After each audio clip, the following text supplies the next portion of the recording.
எப்படியோ ஏதையாவது விஜயகாந்த மடக்கி இருந்து பாக்குறாங்க. மடக்குங்க நிலையில. நான் என்ன சொல்றேன், எதுல மடம்? காசுல தானே. நில உச்ச ஆக்கிரமிப்பு, நில உச்ச வரம்பு, நிலத்தை எடுத்துக்க. என்ன ஏக்கர் நீ எடுத்துக்கியா? மக்கள் கொடுத்தது எடுத்துட்டு போய் எனக்கு தேவையில்லை. எனக்குன்னு ஒரு ஏதோ ஒரு இடம் கொடுப்பீங்களா? அது இருக்கும்ல. என் மனைவிக்குன்னு ஒரு இடம் இருக்குன்னு உங்கள் சட்டத்தில் இடம் இருக்கும்ல. என் பிள்ளைக்குன்னு இத்தனை இருக்கணும்னு இருக்குல்ல. அது கிடைச்சா எனக்கு போதும். எவ்வளோ பேர் இருக்க? இந்த 4 பேர் வந்தால் ஒரு நேரம் சோறு போட மாட்டீங்க.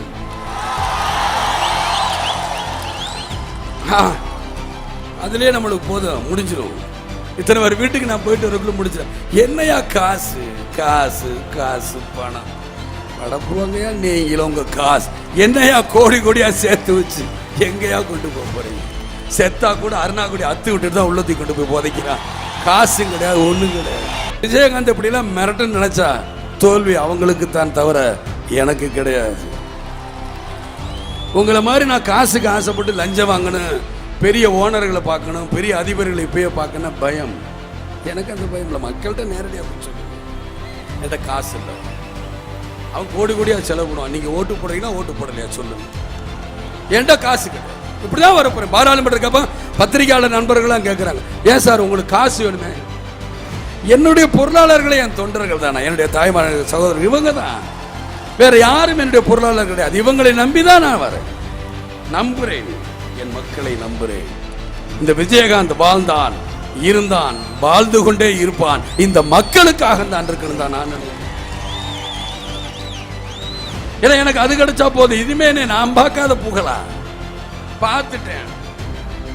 150 படம் நடிச்சு முடிச்சுட்டேன். உடனே 150 படம் நடிச்ச விஜயகாந்த் முதலமைச்சர் ஆசைப்படுறாருன்னா ஒருத்தங்க 1000 படத்தில் நடிச்சாங்க அவங்க என்னன்னு. நான் அப்படி பேசலையே. நான் வாழ்ந்துட்டேங்கிறதா சொல்ல. 150 படம் நடிச்சுட்டேன், பாட்டு பாடிட்டேன், வசனம் பேசிட்டேன். பார்க்காத பணம் கிடையாது, பார்க்காத புகழ் கிடையாது. இதுக்கு மேல நான் உன்னை ஆசைப்பட்டு வரணுங்கிற அவசியம் எனக்கு கிடையாது. எந்த நேரமும் பதவி பதவி பதவி பதவின்னு பதவியை தக்க வைக்கிறது பார்க்கணும். இந்த பதவியை இந்த மக்களுக்கு நல்லது செஞ்சு போயா, நல்லது செஞ்சா நான் ஏன் கட்சி ஆரம்பிக்க போறேன்? நான் எதற்காக வரப்போறேன்? என்னவே இந்த மக்கள் தூக்கி பந்தாடிடுவாங்க. போ வீட்டுக்கு போ, அதான் நல்ல மனுஷன் இருக்காங்கன்னு சொல்லிப்பாங்களே. நீங்க தான் நல்லவர்கள் இல்லாத அழிக்கிறீங்களே. இன்னைக்கு கரண்ட் இருக்கா? கிடையாது. விவசாயிகளுக்கு என்ன சொல்லி தினந்தோறும் விவசாயி சாகுற. விவசாயத்துக்கு என்ன சொல்லி? ஒன்றும் கிடையாது. கடனை கட்டாத கடனை அந்த கடனில் பார்த்தா பாதி திமுக அதிமுக காரன் தான் கடனை கழிச்சிருக்காங்க. தவிர உண்மையான விவசாயிகளுக்கு கடன் போயிருக்கா? கிடையாது. கூட்டுறவு சங்க கடன். நான் ஒரு திமுக அதிமுகன்னு வச்சுக்க, ஊராட்சி தலைவர் நானே ஒரு 10 பேர் பேர்ல நிலம் கொடுன்னு சொல்லி கடன் கொடு. இவங்க 10 பேர்ல கடனை வாங்கி இவங்க ஒரு டிராக்டர் வாங்கிக்கிறது, 4 கிரஷர் ஏதோ ஒன்று வாங்கி போட்டு இதை கடனை கட்டிடணும். இல்லாட்டி கடனை கட்டாமல் இருப்பாங்க. அவங்கள காணணும். இந்த நேரம் பார்த்து அரசாங்கம் சொல்லிச்சு, நாங்கள் கூட்டுறவு சங்க கடன்லாம் ரத்து பண்ணுறோம். இவங்களுக்கு நிம்மதியாக போச்சு. ஆக தினந்தோறும் செத்துக்கிட்டு இருக்காங்க உண்மையான விவசாயிகள். இந்த விவசாயத்திற்கு ஏதாவது முடிவு பண்ணுறாங்களா? கிடையாது. கோதுமைக்கு மாத்திரம் நீங்க 1000 ரூபா வாங்கி தரீங்க, நெல்லுக்கு 1000 ரூபா கொடுனா ஐயோ 1000 ரூபா கொடு. விவசாயியும் வாழணும், அதை நம்பி வாங்குற என் மக்களும் வாழணும். அதுதான் அரசாங்கம், நீ ஆட்சியாளருக்கு அர்த்தம்.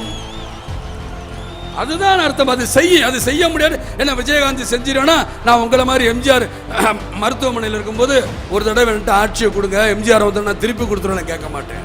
தைரியமாக தேர்தலை சந்திப்போம், மக்கள் முடிவு பண்ணி உட்கார வைக்கட்டும். அப்ப நான் இதை பண்றேனா இல்லையான்னு பாருங்க. நான் அப்படிலாம் பேசணும்னு நினைக்க வரல. என்னுடையது என்ன? என் மக்களுக்கு நல்லது. என் தாய்மார்கள் எவ்வளவு கஷ்டப்படுறாங்க.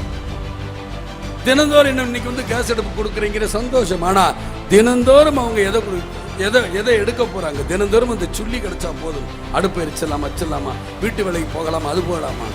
கிராமப்புற வேலைங்கிறாங்க. 80 ரூபா சம்பளம், 100 நாளைக்கு வேலை. 100 நாளைக்கு அந்த அதிகாரிகளே 50 நாளைக்கு வேலை பார்த்தது மாதிரி இவங்களே எழுதி கையெழுத்து போட்டுக்கிறாங்க. அப்புறம் எங்கேயா என் மக்கள் வாழ்வாங்க? என் மக்கள் நான் வறுமையை தானே பார்ப்பாங்க. ஆக சிந்திங்க மக்களை. இந்த கட்சிகளுக்கு திரும்ப திரும்ப நீங்க ஓட்டு போடணுமா? இல்ல திரும்ப இவங்களே தான் இல்ல இந்த ஆட்சியில் உட்காரணுமா? சட்டம் போட்டிருக்கா தமிழ்நாட்டை இவங்க தான் ஆளணும், இவங்க தான் இந்த தமிழ்நாட்டின் பரம்பரையாளர்கள். ஏதாவது சட்டம் ஏற்றி இருக்கா சொல்லுங்க.